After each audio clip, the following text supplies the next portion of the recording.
नमस्ते दोस्तों, मैं एस्ट्रो ज्योति आज की बात में आप सबका स्वागत करती हूँ। आइए आज की बात कर लेते हैं। आज बड़ा ही अच्छा दिन है, रवि योग है। तो रवि योग में आपको रवि की पूजा आराधना करें, अर्घ दें, सूरज को अर्घ देना है। मैंने विधि बताई है, उस तरह से दें। मंत्र भी पता होगा आपको, ओम घृणी सूर्याय नमः, ऐसा आप चैंट करें और गायत्री मंत्र जरूर पढ़ें। अर्घ देने के बाद गायत्री मंत्र पढ़ना चाहिए। और पुष्य नक्षत्र है आज, जिसका स्वामी शनि देव है, तो शनि का मंत्र भी चैंट कर सकते हैं। पीपल के पेड़ पर आप जल चढ़ा सकते हैं। और एक खास बात है, बुध और गुरु जो 2 प्लैनेट है, 9 प्लैनेट्स होते हैं, उसमें से राहु केतु शैडो प्लैनेट्स, छाया ग्रह माने जाते हैं। जो 7 प्लैनेट है उसमें से बुध और गुरु ने आज नक्षत्र चेंज किया है। अपना नक्षत्र बुध मृगशिरा नक्षत्र में आया है और गुरु भरणी नक्षत्र में आएगा 12:07 पर। तो ये चेंजेस होने से अब मौसम में भी थोड़ा सा बदलाव देखेंगे और नेगेटिविटीज़, बहुत एनर्जीज का टकराव होगा तो नेगेटिविटी बढ़ जाएगी। तो राई के दाने लेकर आपको घर के चारों कोनों में रखना है, या आपको लग रहा है कि आपके बच्चों पे नज़र लगेगी करके, तो उस पर वार देना है।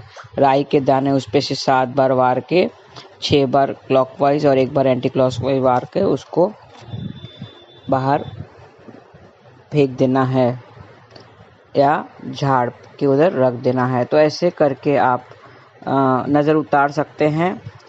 तो क्योंकि नेगेटिविटी बढ़ जाएगी, आज थोड़ा सा किसी से आर्ग्यूमेंट ना करें।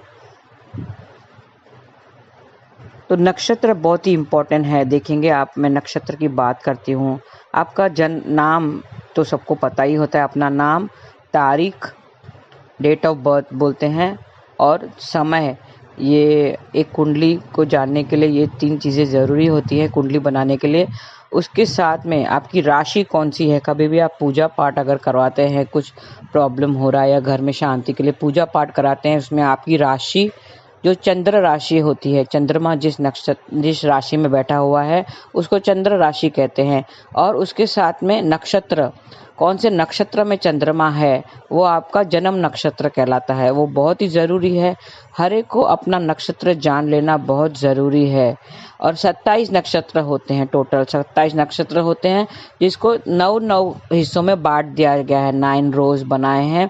तो 1st और 9th नक्षत्र, 10th और 18th नक्षत्र, और 19th और 27 नक्षत्र, ये 6 नक्षत्र है जिसका स्वामी केतु और बुध है। तो उसको गंडमूल नक्षत्र कहते हैं, मूला नक्षत्र जिसे कहते हैं। गंडांत में पैदा होते हैं बच्चे, अगर ऐसे नक्षत्र में बच्चे पैदा होते हैं तो उसको कहा जाता है कि गंडांत में पैदा हुए हैं, गंडमूल के जिसका जन्म हुआ है। तो उसकी खास पूजा की जाती है विधि पूर्वक। और एक नक्षत्र में 4 पद होते हैं, चरण, 4 चरण होते हैं, हर एक नक्षत्र में 4 चरण होते हैं। तो कौन से चरण खराब है वो आपको जानना बहुत ज़रूरी है। वो एक ज्योतिष, जो विद्वान ज्योतिष जो है वो ही बता सकता है। अगर आपके बच्चे का जन्म गंडांत में हुआ है तो उसको 27 दिन तक उसकी पूजा की जाती है। और 27वें दिन जब वो नक्षत्र वापस, उसका जो जन्म नक्षत्र है वो 27 दिन के बाद आता है, तो उसमें फिर उसकी पूजा विधि करके ऐसे पूजा कराते हैं। 27वें दिन पे पूजा कराते हैं। तो ये पूजा करानी ज़रूरी है, नहीं तो उसके जो जीवन है उसका संघर्ष बड़ा हो जाता है। जो गंडांत में पैदा हुए हैं उनकी शादी वगैरह में भी तकलीफ होती है, तो उसमें पूजा कराना ज़रूरी है। इसीलिए जन्म नक्षत्र का पता होना बहुत ज़रूरी है। और नक्षत्र के हिसाब से अगर पूजा करते हैं तो पंडित पूछता है नक्षत्र कौन सा है। अगर आपका जन्म नक्षत्र पे वो पूजा कराते हैं तो वो सफल होती है और उसमें अच्छे फल भी मिलते हैं। तो कौन अच्छे और उसके पद होते हैं, 4 पद या 4 चरण कहलाता है। तो उसको कौन से अच्छे वाले हैं और कौन से खराब, ऐसे ही नहीं है कि चारों पद खराब होते हैं। हर एक नक्षत्र का अलग अलग एट्रीब्यूट्स होता है, कैरेक्टरिस्टिक्स होता है।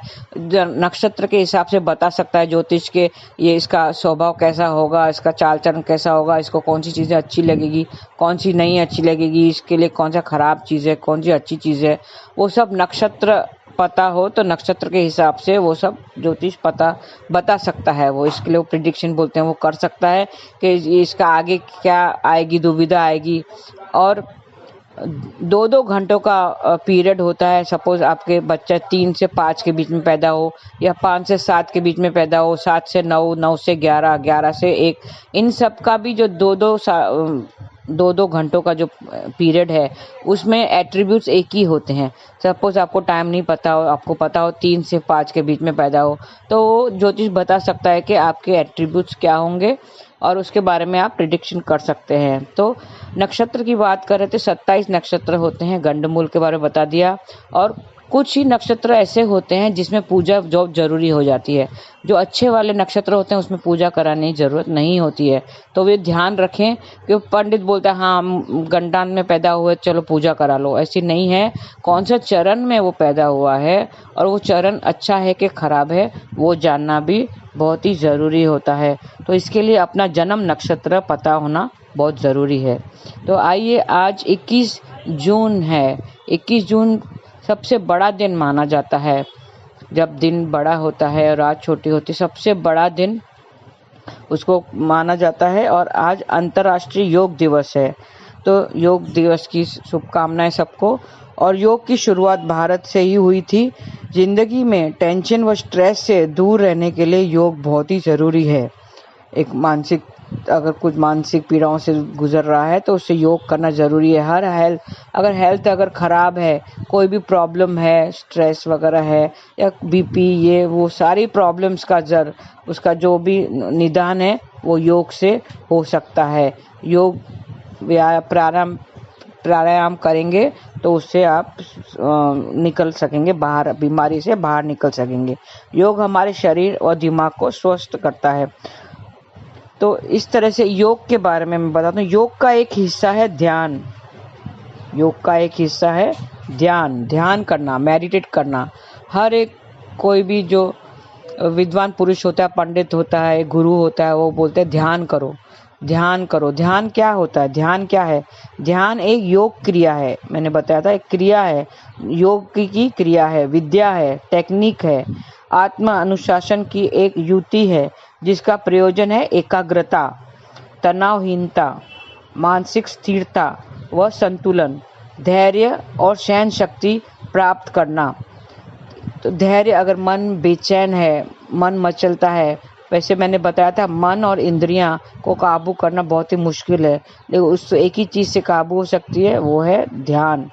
धैर्य पाना हो, सहन शक्ति बढ़ाना हो तो ध्यान करना बहुत ही ज़रूरी है।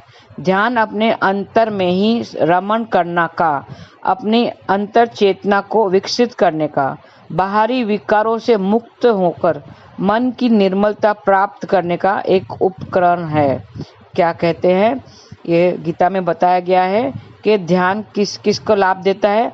अपने अंतर में ही रमण करने का मतलब अपने आप को पहचानना, अपनी अंतर चेतना को विकसित करने का मतलब अपने अंदर की जो विकसित अंतर आत्मा को जागृत करने का, बाहरी विकारों से मुक्त होने का। बाहरी विकार बहुत सारे हैं, काम, क्रोध, लोभ, मोह, अहंकार, मद। तो ये बाहरी विकारों से मुक्त करने का, मन की निर्बलता प्राप्त करने का ये एक उपाय है, अच्छा उपाय है योग, ध्यान करना। अनुभवी लोग बताते हैं कि ध्यान क्रिया से इन सब उद्देश्यों की प्राप्ति सचमुच सुगम होती है। इजीली हम प्राप्त कर सकते हैं जो भी हमारा उद्देश्य है, जैसे तनाव से दूर रहना, मानसिक स्थिरता, मन में स्थिरता नहीं है, दिमाग बहुत ही विचारों से युक्त हुए है। मैं बता दूं कि हम एक दिन में 60,000 तक के विचार हमारे मन में आते हैं। कितने? 60,000 thoughts are created in a day. एक दिन में हम 60,000 विचारों को क्रिएट करते हैं, उत्पन्न करते हैं। तो उसमें से बहुत सारे ऐसे नेगेटिव विचार बहुत होते हैं, नेगेटिव थॉट्स बहुत होते हैं जो हमारे कार्य शक्ति को प्रभावित करते हैं। तो अनुभवी लोग क्या कहते हैं? ध्यान क्रिया से इन सब उद्देश्यों की प्राप्ति सुगम होती है। इस दृष्टि से इस विद्या की उपादेयता स्वयं सिद्धि है, बशर्ते ये अब शुगल न बन जाए। अच्छे से करना, विधि से करना, ध्यान की भी एक विधि होती है और विधि से आप करेंगे तो अपने उद्देश्य को जरूर प्राप्त करेंगे। यदि यह एक निरुद्देश्य व्यवसाय का रूप ले लेती है तो निष्क्रियता, एकांतिक जीवन, आत्म केंद्रित चिंतन प्रवृत्ति का कारण बन सकती है, जो इस संघर्षमय संसार में क्रियाशील लोगों के लिए घातक हो सकता है। ध्यान और समाधि की चेष्टाओं में लिप्त लोगों में यह प्रवृत्ति सहज देखी जा सकती है। गीता के 5वें और 6ठे अध्याय में ध्यान योग को सरल विधि से बताया गया है। आप गीता अगर पढ़ते होंगे तो उसमें 5वें और 6ठे अध्याय में ध्यान योग के बारे में विस्तार से बताया गया है। क्या बताया है? किसी शुद्ध या पवित्र स्थान पर आसन बिछा लेना चाहिए। यह बैठने का स्थान न तो बहुत ऊंचा होना चाहिए और न बहुत नीचा। इस आसन पर बैठकर मन और इंद्रियों की क्रियाओं पर नियंत्रण करने का प्रयत्न करना चाहिए। मन और इंद्रियां, मैंने बताया था, इंद्रियां ही मन को ललचाती है और मन फिर सुख और दुख का आभास करता है और फिर मन उस शरीर को आदेश देता है तो वो शरीर उस हिसाब से चलता है। तो मन और इंद्रियों को हमें नियंत्रित करना चाहिए, कंट्रोल करना चाहिए, ताकि मन में एकाग्रता आ जाए। फिर अंतःकरण की शुद्धि के लिए ध्यान योग का अभ्यास करना चाहिए। इस हेतु काया, सिर और गले को समान और अचल रखकर सुखासन में बैठ जाना चाहिए। मतलब काया मतलब शरीर, सिर और गले को एक ही लाइन में एक स्थिरता से आप बैठ जाना चाहिए, सुखासन में बैठ जाना चाहिए तथा इधर उधर से ध्यान हटाकर नासिक के अग्र भाव पर दृष्टि जमाने का प्रयास करना चाहिए।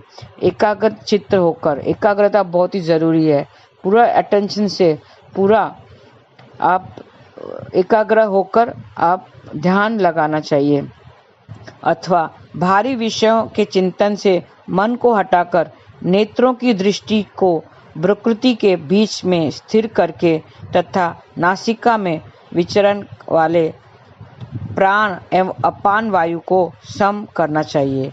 ये जो ब्रीदिंग टेक्निक है, आलम विलोम जो करते हैं वो इसी से ही ठीक होता है। ध्यान करने से ही हम कर सकते हैं, अनुलोम विलोम कर सकते हैं। तन मन को संयमित और शांत करते हुए उसे ईश्वर के चिंतन व ध्यान में लगाना चाहिए। ध्यान करते समय हमें ईश्वर का ध्यान करना चाहिए, ईश्वर का चिंतन करना चाहिए। इस प्रकार निर्विकार एवं निर्मल मन वाला तथा आत्मा को निरंतर परमात्मा के ध्यान में लगाता हुआ योगी परमानंद की पराकाष्ठा स्वरूप परम शांति को प्राप्त होता है। हमें ऐसे हम अगर परमात्मा में लगाते हैं अपना मन तो परम आनंद प्राप्त होता है। परम आनंद मतलब एक बहुत सुख, एकदम परम आनंद मतलब परमात्मा को हम पा लेते हैं, परमानंद को पा लेते हैं। यह स्मरण रखना चाहिए कि यह योग न तो बहुत खाने वाले का, न बहुत भूखा रहने वाले का, न बहुत सोने वाले का और न ही बहुत जागने वाले का सिद्ध होता है। वास्तव में आनंद और शांति देने वाला यह योग तो यथा योग्य आहार विहार करने वाला, जीवन कर्म में उचित प्रकार से रत रहने वाला तथा यथा योग्य सोने जागने का ही सिद्ध होता है। मतलब जो ज़्यादा खाता है या कोई भूखा रहता है, भूखे से योग ध्यान नहीं होता है, न बहुत खाने वाले का ध्यान होता है और न ही ज़्यादा सोने वाले का होता है और न ही बहुत ज़्यादा जागने वाले का ही ये सिद्ध होता है। ये केवल जो अपने आप को नियंत्रण कर सके, नियमित रूप से जो खान पान कर सके और सोने जागने का है तो उससे उसका ही वो सिद्ध होता है।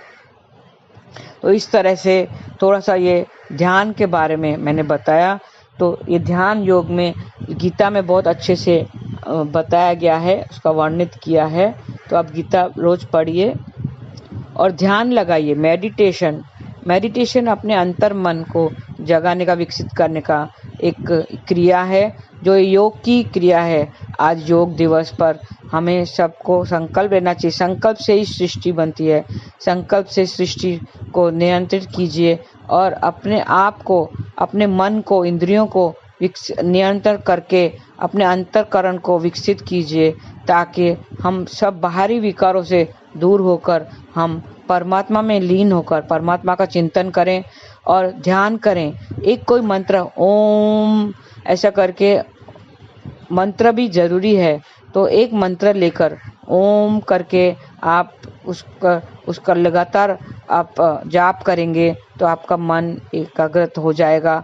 और या तो आप अपन एक बिंदु पे, एक नीली बिंदु पे आप केंद्रित करेंगे, अपना ध्यान केंद्रित करें, सामने एक नीली बिंदु पे अपना ध्यान केंद्रित करके अपना अंतःकरण में जाना चाहिए और ध्यान में लगाना चाहिए। मेडिटेशन का आदत होना चाहिए। पहले थोड़ा कम 5 मिनट 10 मिनट ऐसे करके आपको बढ़ा के कम से कम आधा घंटा आपको ध्यान में बैठना चाहिए। तो आप देखेंगे कि आपका जो है मन शांत होता जाएगा, इंद्रियां भी शांत हो जाएगी और कोई इच्छाएं जो हमारी बाहरी विकार हैं वो सब दूर हो जाएंगे और इच्छाएं हमारी मिटती जाएगी। तो आप ध्यान लगाइए, मेडिटेट कीजिए और मेरा महामंत्र प्रभु का महामंत्र जाप कीजिए, हरे कृष्णा कृष्णा कृष्णा हरे हरे, हरे राम राम राम हरे हरे। ऐसा करके आप देखेंगे कि आप एक का चित्त होकर परमात्मा का चिंतन करके आप परम आनंद को पा लेंगे। आज के लिए इतना ही। धन्यवाद। आपका दिन शुभ रहे। हरे कृष्णा।